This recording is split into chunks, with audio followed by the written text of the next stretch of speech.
أفلا يتدبرون القرآن أعوذ بالله من الشيطان الرجيم. بسم الله الرحمن الرحيم.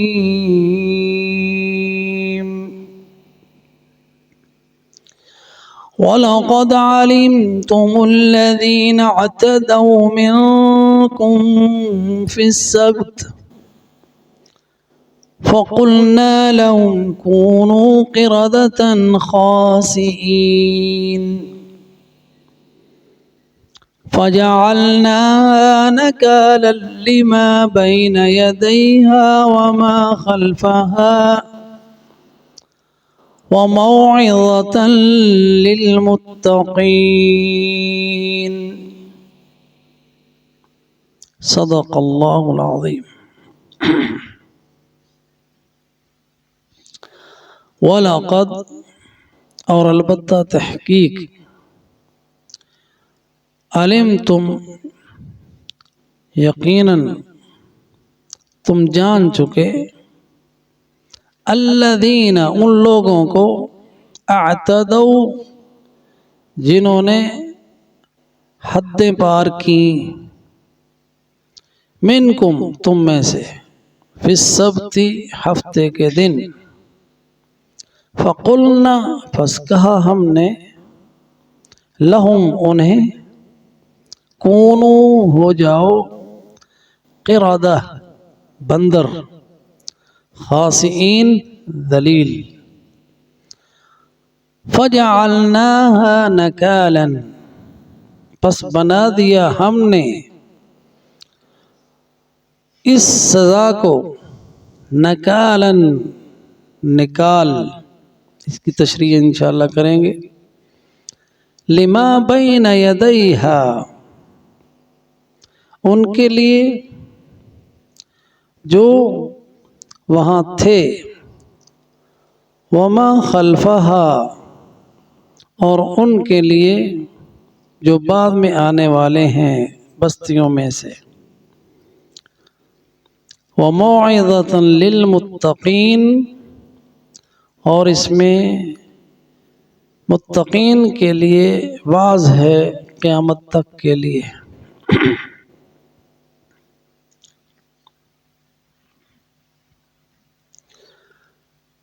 ان آیات کی تفسیر کو دیکھیں. وَلَقَدْ اور البتہ تحقیق ہم اس کا ترجمہ کرتے ہیں لیکن یہ وَلَقَدْ میں دو قسمیں ہیں. واو قسم کی لام قسمیہ ہے. قد پھر تحقیق کے لیے. عالم تم جان چکے. مخاطب تم سے وہ یہود ہیں جو نبی صلی اللہ علیہ وسلم کے زمانے میں تھے. ان کو مخاطب کر کے کہا جا رہا ہے کہ تم جانتے ہو. وَلَقَدْ عَلِمْتُمْ تم جان چکے. اللہ سبحانہ وتعالی نے یہودیوں کو ان کے جو اسلاف تھے ان کا جو جرم تھا اس کا ذکر کر رہا ہے. اور یہ وہ بات تھی کہ جو یہود چھپاتے تھے ان کو علم تھا لیکن وہ کسی کو بتاتے نہیں تھے کیونکہ اس میں ان کی رسوائی تھی نا. تو عرب میں جہاں آ کے آباد ہوئے ان کو وہ باتیں بتاتے تھے جس میں ان کا شرف اور عزت اور مقام بڑھے اور ایسی باتوں کو چھپاتے تھے جن میں ان کی بے عزتی تھی. ان میں سے کئی باتیں تھیں جو وہ چھپاتے تھے. ایک وہ اپنے اجداد کا ان کو چھپاتے تھے جن میں ان کی رسوائی تھی. جو ان کا حقیقی جد امجد تھا نا بڑا اس کا تذکرہ نہیں کرتے تھے کیونکہ وہ بہت ہی بخیل اور بہت ہی یعنی اس کے اندر اخلاقی برائیاں تھیں. تو جب ان سے پوچھا جاتا کہ تمہارا جد امجد کون ہے تو اس کا نام نہیں لیتے تھے. اس کے بجائے کسی اور کی طرف اپنی نسبت کرتے تھے جو مشہور تھا اپنے اخلاق کی وجہ سے. تو یہ برائی اکثر لوگوں میں پائی جاتی ہے، اور یہ اپنے آپ کو کسی اور قبیلے کی طرف نسبت کر دینا اور حقیقی نسبت کسی اور کی طرف ہو۔ جیسے ہمارے ہاں عموماً عام طور پر دیکھا گیا ہے، مراسی، بھانڈ اور اس طرح کے لوگ اپنے آپ کو کہتے ہیں کہ ہم سید ہیں، ہم ڈھول بجانے والے، مراسی، یہ بازار حسن میں بیٹھنے والے ہیں جی، کیا کہتے ہیں کہ ہم ہاشمی قریشی۔ سبحان اللہ، اصل ذات ان کی کچھ اور ہے، بتاتے کچھ اور ہے۔ تو یہ برائی ہے، جیسا کہ کسی کا قبیلہ کوئی اور ہو تو بتائے کچھ اور۔ ہندوستان میں جو تقسیم ہے نا، کوئی ان کے مذہب میں کوئی اعلیٰ طبقے کا ہندو ہے اور کوئی نچلے طبقے کا ہندو ہے، تو جو مسلمان ہو جاتے تھے نچلے طبقے کے لوگ، شودر جو ان کا سب سے نچلا، تو ان کو مسلمان جب ہو جاتے تھے تو ان کو مصلی ہی کہتے تھے کہ یہ مصلی ہے۔ تو جب ان کے بڑے طبقے کا مسلمان ہوتا تھا تو ان کو شیخ کہتے تھے۔ جو شیخ برادری ہمارے ہیں نا، وہ ہندوؤں کا اوپر والا طبقہ مسلمان ہوا ہے۔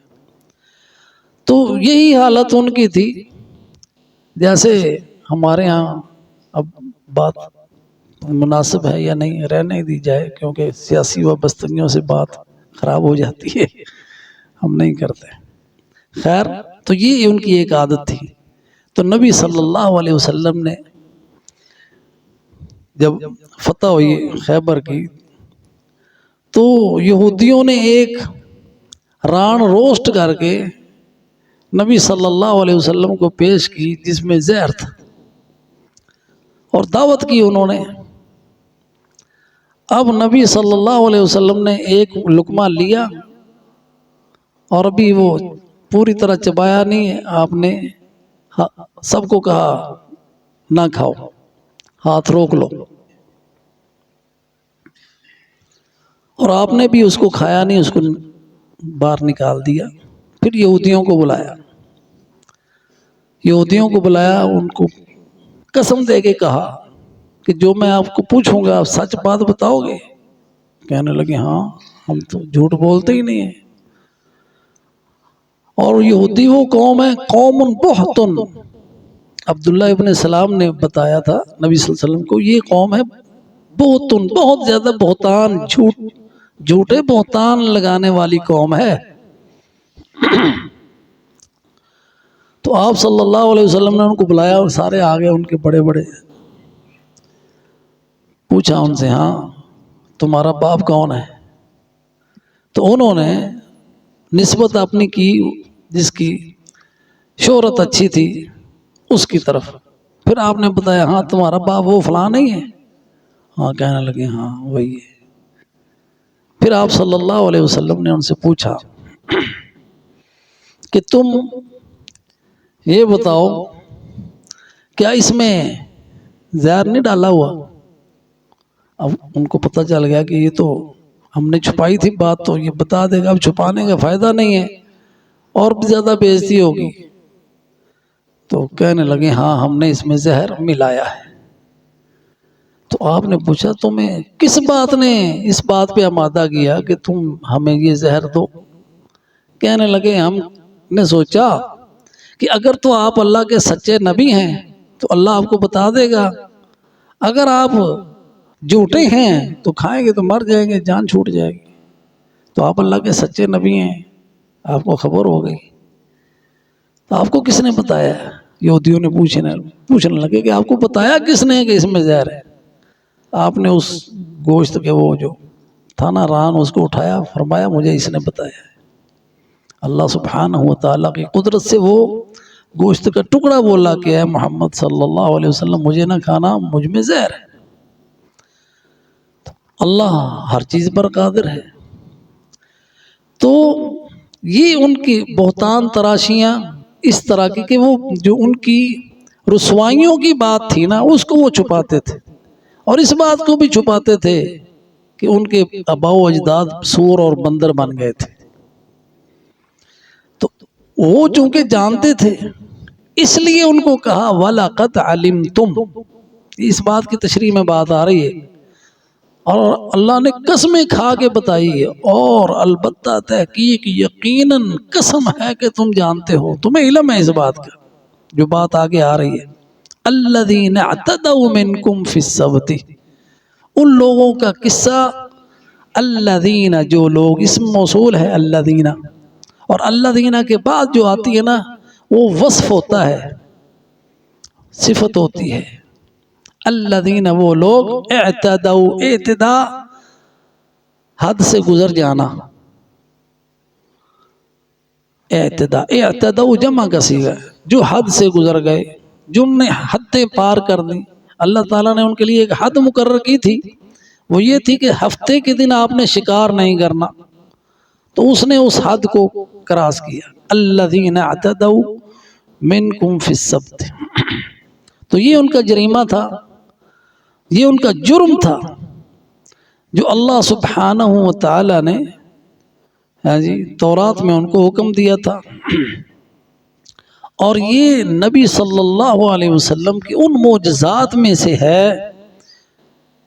جو یہودیوں پر یہ ظاہر کرنے کے لیے تھا کہ آپ اللہ کے سچے نبی ہیں، تاکہ ان کو بتا دیں کہ ان کے ساتھ یہ ہوا تھا، اور یہ وہ بات تھی جو یہودیوں کے سوا کوئی اور نہیں جانتا تھا، کہ ان کے بڑے جو تھے وہ خنزیر اور بندر بن گئے تھے، تو اس میں وہ کسی سے بات بھی نہیں کرتے تھے۔ اس لیے اللہ نے فرمایا وَلَقَدْ عَلِمْتُمْ، کہ تمہیں پتہ ہے کہ جو تمہارے آباء و اجداد تھے جنہوں نے ہفتے کے دن کے حکم کی خلاف ورزی کی، ان کے ساتھ کیا ہوا تھا۔ کیونکہ اب اس بات کے اندر پورا قصہ آ گیا، یہ قرآن کا اعجاز ہے کہ اشارہ کر دیا، کیونکہ ان کو پتا تھا، باقی قصہ ادھر بیان نہیں کیا، ادھر صرف اشارہ کر دیا کہ وہ لوگ جنہوں نے ہفتے کے دن کی مخالفت کی تھی، اور یہود کو جمعے کا دن پیش کیا گیا، انہوں نے نہیں لیا، انہوں نے ہفتے کا دن لیا، اور ان کے اعتقاد میں کہ اللہ سبحانہ و تعالیٰ نے جب زمین و آسمان بنایا نا تو ہفتے کے دن ریسٹ کیا، اللہ سبحانہ و تعالیٰ تھک گئے، معاذ اللہ، سبحان اللہ، اور اس کے بعد اللہ نے ہفتے کے دن ریسٹ کیا، اور اللہ سبحانہ و تعالیٰ نے ان کی اس بات کا رد کیا ہے۔ سورہ قاف کے اندر آتا ہے وَمَا مَسَّنَا مِن لُغُوبٍ، اللہ سبحانہ و تعالیٰ نے زمین و آسمان کو بنایا لیکن اس کو تھکاوٹ نہیں ہوئی، سبحانہ و تعالیٰ اتنی بڑی مخلوق بنائی 6 دنوں میں، فی 6 ایام وما مسنا من لغوب، سورہ قاف کی آیت۔ تو وہ یہ اس لیے ہفتے کے دن کو چھٹی کیا کرتے تھے، کام نہیں کرتے تھے، کہ یہ ہمارا ریسٹ کا دن ہے، اور اللہ سبحانہ و تعالیٰ نے ان کو اس دن کام کاج سے روک دیا تھا کہ اگر تم اس ہفتے کے دن یہ دنیاوی کام کچھ نہیں کرو گے، صرف عبادت کرو گے، تو وہ اللہ کی حد تھی، جیسا کہ اللہ سبحانہ و تعالیٰ فرماتے ہیں سورہ بقرہ کی آیت نمبر 229 ہے، تِلْكَ حُدُودُ اللَّهِ فَلَا تَعْتَدُوهَا وَمَن يَتَعَدَّ حُدُودَ اللَّهِ فَأُولَٰئِكَ هُمُ الظَّالِمُونَ، یہ اللہ کی مقرر کردہ حد ہے، اس کو کراس نہیں کرنا، تو جو اس کو حد کو کراس کرے گا وہ ظالم ہے، تم میں سے اپنی جان پر ظلم کرے گا۔ تو یہ ان کو پہلے سے متنبع کیا گیا تھا کہ اگر تم نے اس حد کو کراس کیا تو تم اپنے اوپر ہی ظلم کرو گے۔ تو اللہ سبحانہ و تعالیٰ نے والسبت کے بارے میں ان کو یہ حکم تھا کہ آپ نے اس دن کام نہیں کرنا۔ تو اب اللہ تعالیٰ کی طرف سے آزمائش تھی ان کی کہ وہ قبیلہ جو ان کا تھا وہ حاضرۃ البحر آیا، ایک اور آیا کریمہ میں ہم دیکھیں گے کہ وہ سمندر کے کنارے رہنے والے لوگ تھے، یعنی ساحل سمندر پر، جیسا کہ بڑے بڑے شہر آباد ہیں، جدہ ہے، کراچی ہے، بمبئی ہے، بڑے بڑے شہر ہیں جو سمندر کے کنارے آباد ہیں۔ تو یہودیوں کا یہ قبیلہ فلسطین میں ایلا نامی جگہ ہے سمندر کے کنارے، وہاں پہ آباد تھی، آج بھی وہ موجود ہے شہر، تو وہاں پہ موجود تھی۔ اب ان کی آزمائش یہ ہوئی کہ باقی دنوں میں مچھلی آتی نہیں تھی اور ہفتے کے دن بہت زیادہ آتی تھی، یہاں تک کہ وہ اچھل اچھل کر سامنے نظر آتی تھی۔ شرعہ کہا اس کو، سورہ اعراف کی آیت ہے، شرعہ اس کو کہتے ہیں جو بادبانی کشتی ہوتی ہے، اس کا جو بادبان ہے سمندر میں دور سے نظر آتا ہے اٹھا ہوا، تو مچھلیاں ایسے اچھل اچھل کے باہر آتی تھی جیسے بادبانی کشتیوں کے وہ بادبان نظر آتے ہیں۔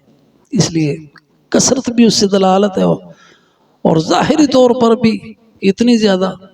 اب یہ ان کے لیے ایک آزمائش تھی، تو اب ان میں سے ایک شخص نے کیا کیا کہ ایک دن یعنی جمعے کے دن ہی اس نے کنڈی پھینک دی اور اس کے ساتھ مچھلی لگ گئی۔ اب اس نے ہفتے کے دن نہیں نکالی اتوار کے دن۔ اب لوگوں کو پتہ چل گیا کہ یہ ایسے کرتا ہے، تو ان کو بات بڑی پسند آئی گی، یار یہ اچھا ہے۔ انہوں نے جال پھینکنے شروع کر دیے، ہفتے جمعے کے دن جال پھینک دیتے اور اتوار کے دن نکال لیتے، اور اپنے تائیں یہ کہتے کہ ہم نے دیکھیں عبادت کر رہے ہیں، ہفتے کے دن ہم نے کوئی کام نہیں کیا، ہم تو گھر میں سوئے ہوئے تھے۔ اور کچھ لوگوں نے ایسا کیا کہ وہ سمندر کے ساتھ ساتھ کھائیاں بنا لی اور گڑے بنا لیے،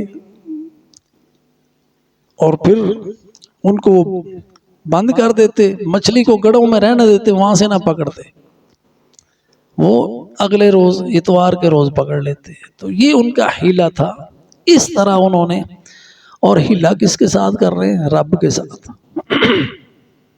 رب کو دھوکہ دے رہے ہیں کہ ظاہراً ہم فرما برداری کر رہے ہیں، ہم تیرے حکم کی خلاف ورزی نہیں کر رہے، ہفتے کا دن ہمیں ممانعت ہے کام کرنے کی، ہم تو گھر میں پڑے ہوئے، ہم نے تو کوئی کام کیا ہی نہیں۔ تو یہ اس طرح اللہ کی نافرمانیوں کی اختراع، وہ ایسے سائنسدان تھے کہ اللہ کی نافرمانیاں ایجاد کرنے والے لوگ یہود، تو انہوں نے ایسی ایسی اللہ کی نافرمانیاں ایجاد کی، اللہ سبحانہ و تعالی نے ان کی اس جرم کی پیدائش میں ان کو سور اور بندر بنا دیا۔ فَقُلْنَا لَهُمْ، پس کہا ہم نے ان کو، کونو ہو جاؤ، قردۃ خاسئین، بندر، خاسئین ذلیل۔ اب اس معاملے میں ان کے تین گروہ ہو گئے۔ ایک وہ تھا جو جال پھینک کے مچھلیاں پکڑ رہا تھا، گڑے بنا کے پکڑ رہا تھا۔ دوسرا وہ گروہ تھا، کہتے تھے جو کر رہے ہیں وہ کرنے دو، ہمیں کیا۔ اور تیسرا گروہ وہ تھا جو ان کو منع کرتا تھا کہ یہ کام نہ کرو، اللہ کا حکم ہے، آپ اللہ کے حکم کی خلاف ورزی نہ کرو، اور وہ تھوڑے تھے۔ اور جب فتنہ پھیلتا ہے نا معاشرے کے اندر، تو بہت تھوڑے لوگ ہی اس سے محفوظ رہتے ہیں، بہت زیادہ کثرت جو ہے وہ اس میں مبتلا ہو جاتی ہے۔ بہت تھوڑے بندے اللہ کے شکر گزار ہوتے ہیں، تھوڑے بندے ایمان والے ہوتے ہیں، تو وہ لوگ جو منع کر رہے تھے ان کو کہ یہ کام نہ کرو، صرف وہ بچے سور اور بندر بننے سے، باقی سب کے سب سور اور بندر بن گئے۔ فَقُلْنَا لَهُمْ كُونُوا قِرَدَةً خَاسِئِينَ، سورہ اعراف میں اس کی تفصیل موجود ہے۔ فرمایا ان تینوں کی، وَإِذْ قَالَتْ أُمَّةٌ مِّنْهُمْ لِمَ تَعِظُونَ قَوْمًا اللَّهُ مُهْلِكُهُمْ أَوْ مُعَذِّبُهُمْ عَذَابًا شَدِيدًا فَقَالُوا مَعْذِرَةً إِلَىٰ رَبِّكُمْ وَلَسَخَطْنَا أَعْمَالُهُمْ وَلَعَلَّهُمْ يَتَّقُونَ۔ تو اس میں یہ حضرت ابن عباس رضی اللہ تعالی عنہ کی یہاں پہ قول نقل کیا ہے مفسرین نے کہ جب وہ بندر اور سور بنے، صبح ہوئی تو ان کے جو تھی گھر انہوں نے باہر نہ نکلے تو لوگ پریشان ہوئے کہ یہ لوگ گھروں سے باہر نہیں آ رہے، نکل نہیں رہے، تو انہوں نے کھڑکیوں سے ایک دوسرے کو دیکھنا شروع کیا تو ان کی شکلیں مسخ ہو چکی تھی، وہ بندر اور سور بن چکے تھے، جو ان کے بڑے تھے وہ خنزیر بنے اور جو چھوٹے تھے وہ بندر بنے۔ تو یہ ان کا حال ہوا، تو اللہ سبحانہ و تعالیٰ کی طرف سے ان کے اوپر یہ عذاب نازل ہوا، کونوا قردۃ خاسئین۔ اور اللہ سبحانہ و تعالیٰ کا حکم ہے جب وہ کسی بات کو کہتا ہے کونو ہو جاؤ تو وہ ہو جاتی ہے، تو یہاں پہ اللہ کے اس قدرت کا بھی ایک مظہر ہے۔ اگلی آیت میں فرمایا جو آج کا ہمارا سبق ہے، فَجَعَلْنَاهَا نَكَالًا، ہم نے اس فَجَعَلْنَاهَا پس بنا دیا ہم نے اس کو ہا۔ اب ہا کے بارے میں مفسرین کی رائے ہیں، ایک نے کہا کہ اس بستی کو ہم نے عبرت بنا دیا فَجَعَلْنَاهَا، اور کچھ نے کہا ہا جو ہے یہ اس عذاب اور اس سزا کو، عقوبت کو جو ان کے اوپر نازل ہوئی اس کی طرف اشارہ ہے، فَجَعَلْنَاهَا نَكَالًا، نَكَالًا اس عذاب کو، نکال کا معنی عذاب، نکال کا ایک معنی ہوتا ہے منع کرنا اور اسی سے معنی روکنا، فَجَعَلْنَاهَا نَكَالًا، ہم نے اس کو بنایا، اس سزا کو نکال بنا دیا، اور اسی سے لفظ ہے نکیل جو ہم کسی جانور کے ناک میں ڈالتے ہیں اور لگام اور اس کو روکتے ہیں۔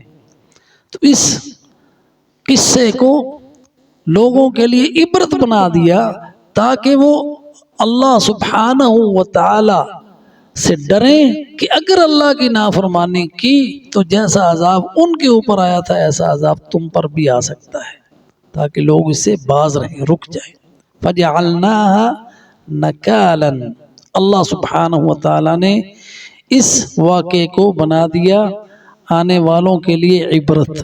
نکال کا یہ معنی نکیل سے بھی ہے، روکنا، منع کرنا، اور اس کا معنی عبرت بھی ہے، اس کا معنی عذاب بھی ہے۔ فَجَعَلْنَاهَا نَكَالًا، تو نکال کے بہت سارے معنی ہیں، العقاب بھی ہے، الزجر بھی ہے، توبیخ بھی ہے، ڈانٹ بھی ہے، اور روکنا بھی ہے، نکیل بھی ہے۔ تو اللہ سبحانہ و تعالی نے اس واقعے کو ان کے لیے عذاب بنا دیا، لما بین یدیہا، جو اس بستی میں تھے، جو اس ہائی کا معنی وہ بستی ہے، جو اس بستی میں حاضر تھے یا اس کے سامنے تھے، جو ان کو دیکھ رہے تھے، یا اس زمانے کے جو لوگ تھے۔ اب اس میں سے جو کچھ لوگ ایسے تھے جنہوں نے نافرمانی نہیں کی تھی اور وہ ان کو پہچانتے تھے کہ یہ جو بندر بنا ہوا نا یہ فلاں ہے، کیونکہ اللہ سبحانہ و تعالی نے ایسی کچھ علامتیں رہنے دی تھیں جن سے وہ پہچانے جاتے تھے۔ شکلیں ان کے سور اور بندر کی بن گئیں لیکن شخصیت ان کی پہچانی جاتی تھی کہ یہ جو بندر اور یہ جو سور بنا ہوا ہے حقیقت میں یہ فلاں شخص ہے، تو ان کے رشتہ دار ان کو پہچانتے تھے۔ اس میں بھی ان کی رسوائی مطلوب تھی، ان کی ذلت مطلوب تھی، اس لیے خاصین کا ذلیل۔ اور جب ان کو ان کے رشتہ دار پوچھتے بھی تمہارے ساتھ کیا ہوا تو آگے سے جواب نہیں دیتے تھے، کیونکہ بندر بن چکے تھے، ان کی بولتی بند ہو چکی تھی، صرف روتے تھے، رو رو کے دکھاتے تھے، اور ان کی آگے نسل نہیں چلی۔ یہ آگے کئی سوال ہیں۔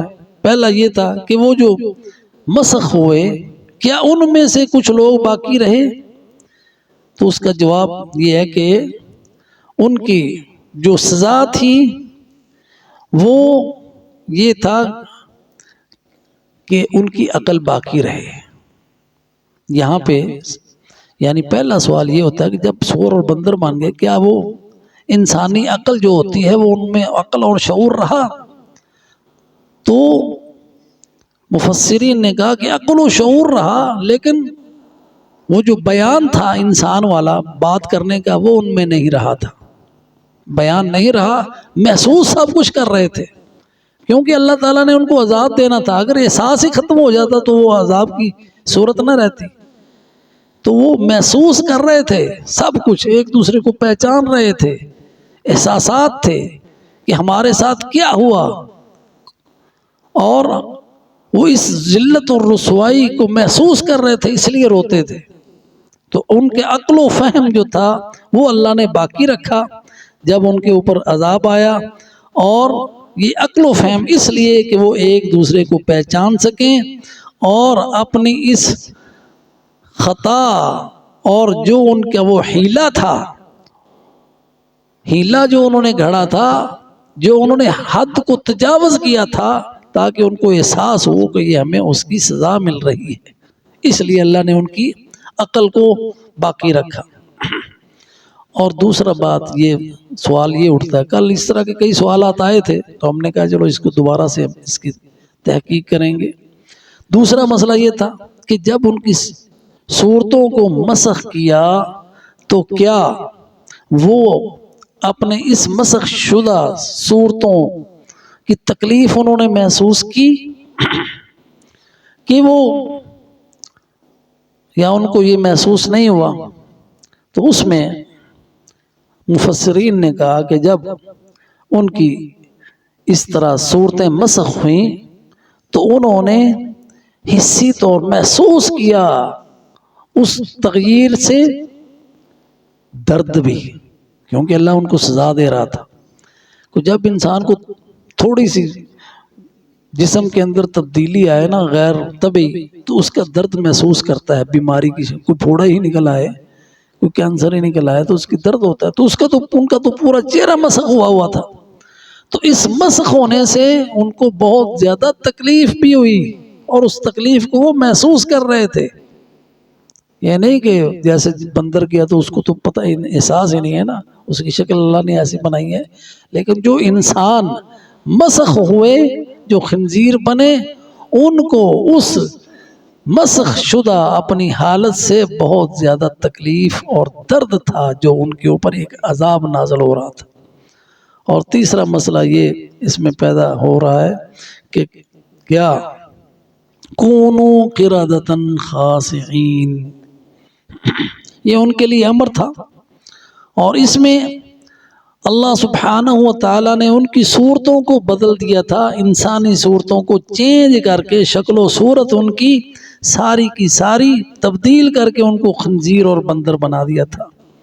اور یہ اللہ تعالیٰ کی قدرت تکوینیہ پر دلیل ہے کہ ساری کائنات اللہ سبحانہ و تعالیٰ کی قدرت ہے کہ وہ کسی کام کو کہتا ہے کن فیکون، اور وہ ہو جاتا ہے، جیسا کہ اللہ سبحانہ و تعالیٰ نے سورہ النحل کی آیت نمبر 40 میں بتایا، انما قولنا لشیء اذا اردناہ ان نقول له کن فیکون، جب اللہ سبحانہ و تعالیٰ کسی چیز کا ارادہ فرماتا ہے تو وہ حکم دیتا ہے ہو جا، تو وہ ہو جاتی ہے۔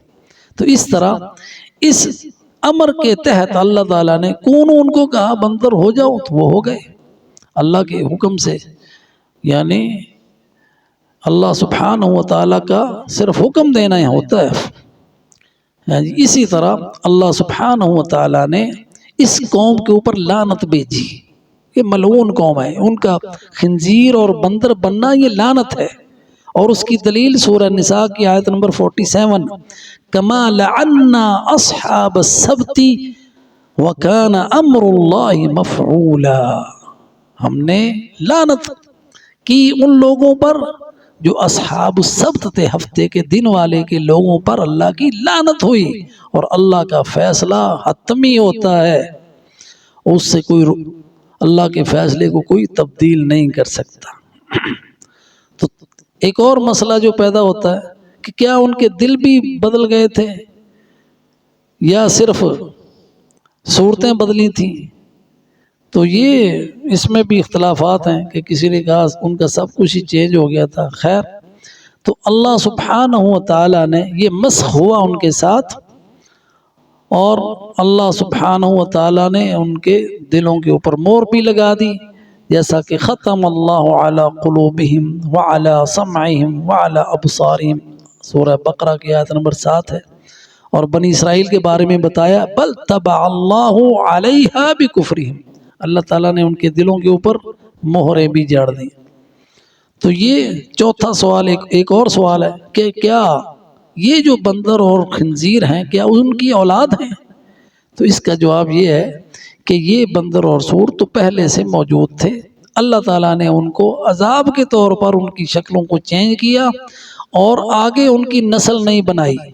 یہ اللہ کی نعمت ہے کہ سزا انہیں کو دی جو اس میں ملوث تھے، بعد میں آنے والوں کو کیا گناہ تھا.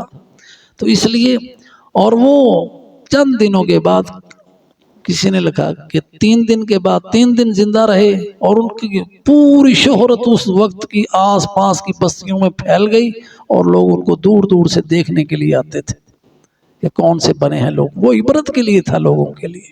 اور 3 دن کے بعد وہ سارے کے سارے ہلاک ہو گئے. فَجَعَلْنَاهَا نَكَالًا، اس لیے یہاں پہ فرمایا کہ ہم نے اس بستی کو بنا دیا نکالن، عبرت. فَجَعَلْنَاهَا نَكَالًا، ایک معنی اس کا یہ ہے کہ ہم نے اس سزا کو نکال بنا دیا. کن کے لیے؟ لِمَا بَيْنَ يَدَيْهَا، جو اس بستی میں رہنے والے تھے یا وہ اس کے سامنے تھے، وَمَا خَلْفَهَا، اور جو اس کے بعد میں آنے والے لوگ تھے ان کے لیے. وَمَوْعِظَةً لِّلْمُتَّقِينَ، اور اس میں متقین کے لیے واعظ ہے. وہ لوگ متقین جو اللہ سے ڈرنے والے ہیں، کہ جو متقین ہیں ان کے اوپر واعظ کا سب سے زیادہ اثر ہوتا ہے، جو اللہ کا ڈر رکھتے ہیں، تاکہ وہ اس سے اور زیادہ عبرت حاصل کریں اور اللہ کے احکامات کی کسی بھی ہیلے بہانے سے مخالفت نہ کریں. فَجَعَلْنَاهَا نَكَالًا، اللہ سبحانہ و تعالیٰ نے اس کو نکال بنایا. تو اس طرح کا نکال کا معنی اس طرح کے جرائم کے ارتکاب سے روکنے کے لیے نکیل بنا دیا. اللہ نے اس واقعے کو نکیل بنا دیا، نکالن. تو اللہ سبحانہ و تعالیٰ سے دعا ہے کہ اللہ ہمیں ان لوگوں میں سے کرے جو متقین ہیں، جو اس سے نصیحت حاصل کرنے والے ہیں. وآخر دعوانا ان الحمد للہ رب العالمین.